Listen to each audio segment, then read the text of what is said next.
₹2 నన్ను కని పాడేశాం. ఏం ఉపయోగం? దరిద్రం.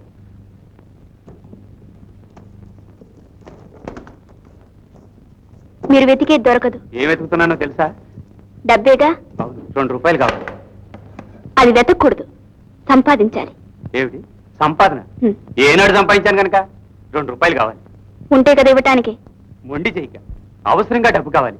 ఈ తల్లి దమ్ము కొట్టడం, రమ్ము కొట్టడం, ఇవేగా మీ అవసరాలు? సిగ్గులేదు? సిగ్గులేదంటే డబ్బిస్తావా? సరే, సిగ్గు లజ్జ 2 లేవు. ₹2, ₹1 ఈచ్. నన్ను పోషించనక్కర్లేదు. నా పెళ్లి పెటాకుల కోసం మీరు కష్టపడక్కర్లేదు. మహానికి రంగు పూసుకొని ముక్కు మొహం తెలియని జనం ముందు ఆటలాడుతూ పాటలు పాడుతూ 5-10 నేను సంపాదిస్తుంటే అది కాస్త మీరు గద్దలో తన్నుకుపోతున్నారే. కన్న కూతుర్ని బ్లాక్ మెయిల్ చేస్తున్నారే. ఈ అన్యాయాన్ని ఎవరితో చెప్పుకొని అడవను. ఇదిగో, నువ్వు ఏడిస్తే నేను ఏడుస్తాను. సరే, ఉన్నది తీసుకెళ్ళండి.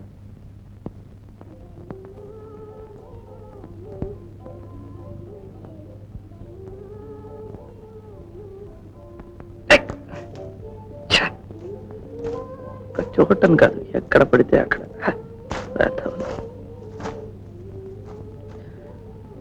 Madam, hello madam.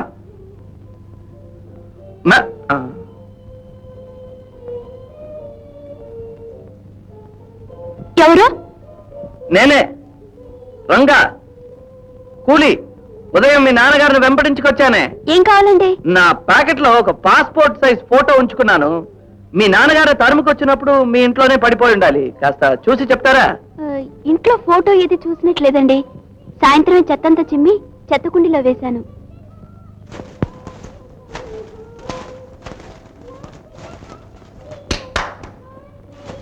ఇదేంటండి, ఎడాతెరిపి లేకుండా నారంజ తొక్కలు వస్తున్నాయి. ఈ బిల్డింగ్ లో డబ్బులున్న వాళ్ళు ఎక్కువ ఏంటి? కాదు, జబ్బులున్న వాళ్ళు ఎక్కువ.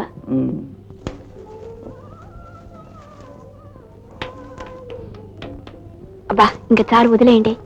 దాందే ఉందండి, ఇంకా వెతికితే సోషలిజం దొరికినా దొరకచ్చు.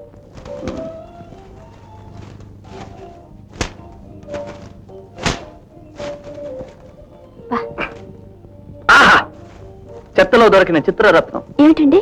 నా ముఖం దొరికిందా? ఫోటో దొరికింది, ఉద్యోగం దొరకాలే.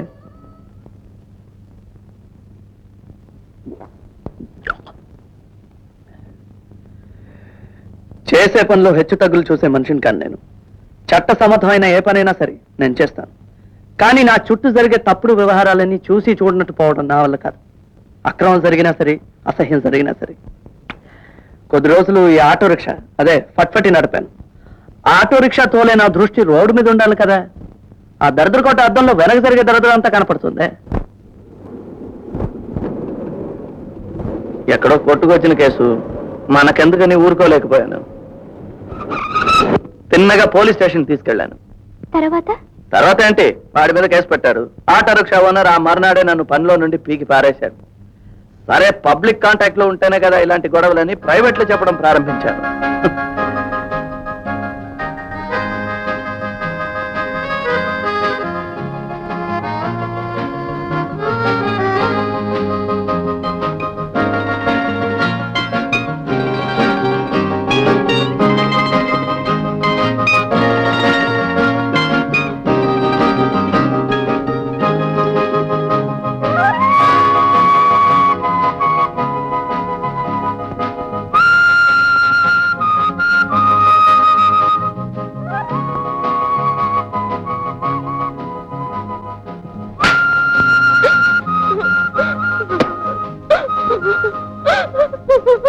ఏమా, ఎందుకు ఏడుస్తున్నావు? ఏం జరిగింది?